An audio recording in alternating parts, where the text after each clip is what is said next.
جو انسان اللہ کے جتنا قریب ہوگا اتنا ہی مخلوق کے قریب ہوگا۔ اللہ کے قریب رہنے والے پیغمبروں کو مخلوق کے قریب ہی دیکھا گیا۔ اللہ کا قرب یقیناً مخلوق کا قرب ہے، لیکن مخلوق کا قرب ضروری نہیں کہ اللہ کا قرب ہو، یہ راز جاننا ضروری ہے۔ انسان اگر مخلوق کی خدمت، مخلوق سے محبت اپنے کسی مقصد کے حصول کے لیے کرتا ہے تو یہ عمل اللہ کے تقرب کا باعث نہیں۔ اگر مخلوق کی خدمت اللہ کی رضا کے لیے ہو تو یہ عمل باعث قرب حق ہے، نہیں تو نہیں۔ آج ہم دیکھتے ہیں کہ لوگ مذہب کے نام پر ایک دوسرے سے جدا ہو رہے ہیں، ایک دوسرے سے نفرت پیدا ہو رہی ہے۔ وجہ یہ بیان ہوتی ہے کہ ہم یہ برداشت نہیں کرتے کہ لوگ ہمارے عقیدے کے علاوہ عقیدہ رکھیں وغیرہ وغیرہ۔ اگر ہم ٹھنڈے دل سے غور کریں تو بات سمجھ میں آ سکتی ہے۔ ہم جسے برداشت نہیں کرتے اسی کو تو اللہ نے پیدا فرمایا ہے۔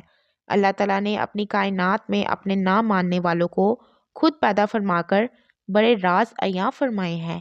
اللہ اپنے نہ ماننے والوں کو صرف پیدا ہی نہیں فرماتا، انہیں رزق عطا فرماتا ہے، ان کی دنیاوی ضرورتوں کا خیال رکھتا ہے، انہیں پالتا ہے، ان کی حفاظت کرتا ہے۔ اللہ چاہے تو انہیں پیدا ہی نہ فرمائے، انہیں ہمیشہ ہمیشہ کے لیے نیست و نابود کر دے۔ وہ خالق ہے، اس نے ہر طرح کی مخلوق پیدا فرمائی ہے۔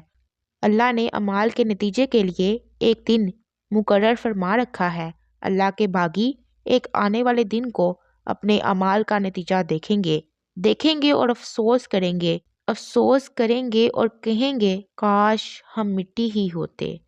وہ دن اس دن سے پہلے کیسے آئے؟